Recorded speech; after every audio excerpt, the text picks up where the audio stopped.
નમસ્કાર વાલા વિદ્યાર્થી મિત્રો, કેબી કોચિંગમાં આપ સૌનું હાર્દિક સ્વાગત છે। વિદ્યાર્થી મિત્રો, આપણે જોઈ રહ્યા છીએ ધોરણ 5 વિષય ગણિત ગમ્મત, જેનું વાર્ષિક મૂલ્યાંકનલક્ષી અસાઇનમેન્ટનું આપણે માળખાના આધારે આપણે સોલ્યુશન જોઈ રહ્યા છીએ।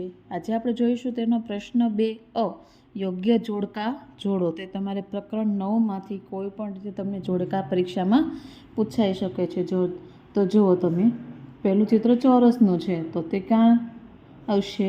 બીજા સાથે આપણે જોડી દઈશું। ત્રીજું તો આવશે 4 નંબર સાથે। 3 નંબર આવશે તે 3 નંબર સાથે જ આવશે, અને 4 નંબર છે તે 1 નંબર સાથે આવશે। ત્યારબાદ જોડકા નંબર 2 જોઈએ। સમઘન આપેલું છે તો સમઘનના આધારે પાસો આવશે। આ રીતે પણ તમને જોડકા પૂછાઈ શકે। ત્યારબાદ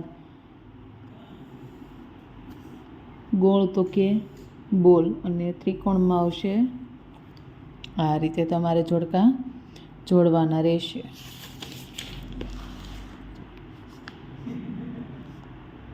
ત્યારબાદ ત્રીજું જોડકું આપેલું છે, તો જો આમાં 1 2 3 4 5 અને 6 સમઘન આપેલું છે, તો આમાં સમઘન આપણે 2 નંબર ઉપર છે।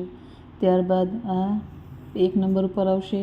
કેકના આકારે જો ગોળાકાર આપણે ત્રિકોણ આપેલું છે, શંકુ આકારમાં કોન આવશે, અને બોક્સમાં આવશે લંબચોરસ સમઘનમાં આવશે બોક્સ। ત્યારબાદ પ્રશ્ન 2 નીચે આપેલી આકૃતિમાંથી કઈ આકૃતિ વડે ત્રિપરિમાણીય 3D આકૃતિ બનશે તેનો ક્રમ ખાનામાં લખો। તો જો પહેલી આકૃતિ છે, આમ ત્રિપરિમાણીય રીતે આપણે બનાવવાની થાય તો કઈ આકૃતિ બનશે? જવાબ આવશે એ। બીજું તો તેમાં જો પેલી 2 બાજુ સરખી છે, આ બી જવાબ આવશે।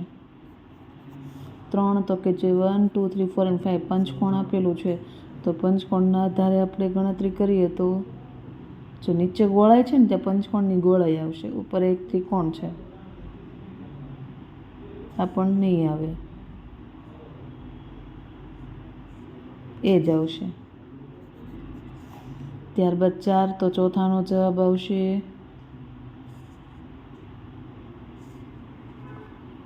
આનાથી ગોળાઈ વાળે, એટલે આ જવાબ આવશે સી। સી નહીં આવે, બી આવશે। થેન્ક યુ વિદ્યાર્થી મિત્રો।